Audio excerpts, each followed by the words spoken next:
भक्तों का चरित्र सदैव ही हितकारी, सुखकारी और मंगल करने वाला है। भक्त चरित्र सुनने से समस्त पापों का नाश हो जाता है। महर्षि मुद्गल नामक ऋषि कुरुक्षेत्र में रहते थे। ये बड़ी धर्मात्मा, जितेंद्रिय, भगवत भक्त एवं सत्यवक्ता थे। किसी की भी निंदा नहीं करते थे। बड़े कर्मनिष्ठ एवं महात्मा थे। ये श्रीलोच्छ वृत्ति से अपना जीवन निर्वाह करते थे। 15 दिनों में एक द्रोण धान्य, जो करीब 34 सेरे के बराबर होता है, इकट्ठा कर लेते थे। उसी से इष्टिकृत नामक यज्ञ करते थे और प्रत्येक 15वें दिन अमावस्या एवं पूर्णिमा को 10 पौर्णमास याग किया करते थे। यज्ञों में देवता और अतिथियों को देने से जो अन्य बचता, उसी से परिवार सहित निर्वाह किया करते थे। जैसे धर्मात्मा ब्राह्मण स्वयं थे, वैसे ही उनकी धर्मपत्नी और संतान भी थीं।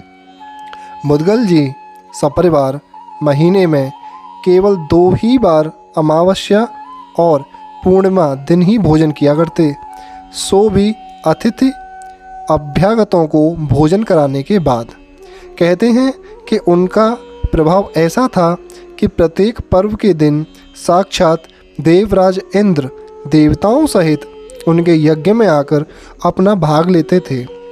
इस प्रकार मुनिवृत्ति से रहना और प्रसन्न चित्त से अतिथियों को अन्न देना, यही उनके जीवन का व्रत था। मुनि के इस व्रत की ख्याति बहुत दूर तक फैल चुकी थी। एक दिन उनकी कीर्ति कथा दुर्वासा मुनि के कानों में पड़ी। उनके मन में उनकी परीक्षा लेने की आ गई। दुर्वासा महाराज जहाँ तहाँ व्रतशील उत्तम पुरुषों को व्रत में पक्का करने के लिए ही क्रोधित वेश में घूमा करते हैं। वे एक दिन नंग धड़ंग पागलों का सा भेष बनाए, मूड़ मुड़ाए, कटु वचन कहते हुए वहाँ आ पहुँचे। आते ही बोले, विप्रवर, आपको मालूम होना चाहिए कि मैं भोजन की इच्छा से यहाँ आया हूँ। उस दिन पूर्णिमा का दिवस था। मुद्गल ने आदर सत्कार के साथ ऋषि अभ्यर्थना करके उन्हें भोजन कराने बैठाया। उन्होंने अपने भूखे अतिथि को बड़ी श्रद्धा से भोजन परोस कर जिमाया। मुनि भूखे तो थे ही, श्रद्धा से प्राप्त हुआ वह अन्न उन्हें बड़ा सरस भी लगा। वे बात की बात में रसोई में बना हुआ सब कुछ जीम गए। बचा कुचा शरीर पर चुपड़ लिया। झूठा अन्न शरीर पर लपेट कर वे जिधर से आए थे उधर ही निकल गए। मुद्गल सपरिवार भूखे रहे। यों प्रत्येक पर्व पर दुर्वासा जी आते और भोजन करके चले जाते। मुनि को परिवार सहित भूखे रह जाना पड़ता। 15 दिनों तक कटे हुए खेतों में बिखरे दानों को वे बीनते और स्वयं निराहार रहकर प्रत्येक 15वें दिन वे उसे दुर्वासा ऋषि को अर्पण कर देते। स्त्री पुत्र ने भी उनका साथ दिया। भूख से उनके मन में तनिक भी विकार या खेद उत्पन्न नहीं हुआ। क्रोध, ईर्ष्या एवं अनादर का भाव भी नहीं आया। वे ज्यों के त्यों शांत बने रहे। इसी प्रकार वे लगातार 6 बार प्रत्येक पर्व पर आए। 15 दिनों में एक बार भोजन करने वाला तपस्वी कुटुंब 3 महीने तक लगातार भूखा रहा, परंतु किसी के भी मन में कुछ भी दुख, क्रोध, क्षोभ या अपमान का विकार नहीं हुआ।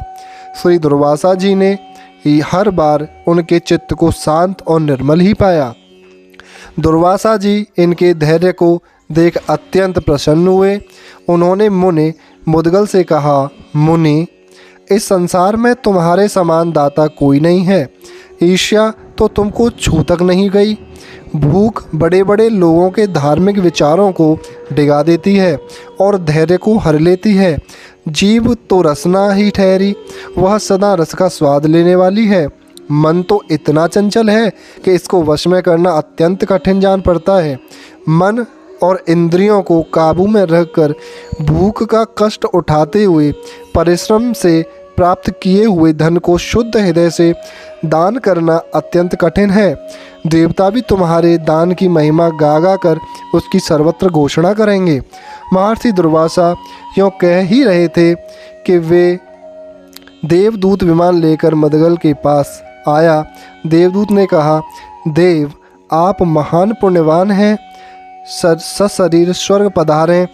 देवदूत की बात सुनकर महर्षि उनसे कहा, देवदूत सत्पुरुषों में 7 पग एक साथ चलने ही मित्रता हो जाती है, अतः मैं आपसे जो कुछ पूछूं उसके उत्तर में जो सत्य हो और हितकर हो वही बतलाएं।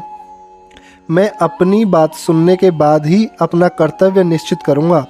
देवदूत, मेरा प्रश्न यह है कि स्वर्ग में क्या सुख है एवं क्या दुख है। देवदूत ने महर्षि मुद्गल के उत्तर में स्वर्ग लोक एवं उससे भी ऊपर के भोगमय लोकों के सुखों का वर्णन किया। तत्पश्चात वहाँ का सबसे बड़ा दोष यही बताया कि वहाँ से एक न एक दिन पतन हो ही जाता है। ब्रह्मलोक पर्यंत सभी लोकों में पतन का वह जीव को सदा बना रहता है। वे कहने लगे कि सुखद ऐश्वर्य का उपभोग करके उससे निम्न स्थानों में गिरने वाले प्राणियों को जो असंतोष और वेदना होती है उसका वर्णन करना कठिन है। यह सुनकर महर्षि मुद्गल ने देवदूत को विधि पूर्वक नमस्कार किया तथा उन्हें अत्यंत प्रेम से यह कहकर लौटा दिया, यत्र गत्वा न शोचन्ति न व्यथन्ति चरिन्त वा तदह स्थानमत्यन्तं मार्गयिष्यामि केवलम। हे देवदूत, मैं तो उस विनाश रहित परम धाम को ही प्राप्त करूँगा जिसे प्राप्त कर लेने पर शोक व्यथा दुखों की अत्यंतिक निवृत्ति और परमानंद की प्राप्ति हो जाती है। देवदूत उनसे यह उत्तर पाकर उनकी बुद्धिमानी की प्रशंसा करता हुआ लौट गया एवं तत्पश्चात मुनि मुद्गल स्तुति निंदा स्वर्ण तथा मिट्टी में समभाव रखते हुए ज्ञान वैराग्य तथा भगवत भक्ति के साधन में अविनाशी भगवत धाम को प्राप्त हुए। बोलो भक्तवत्सल भगवान की जय। राधे राधे।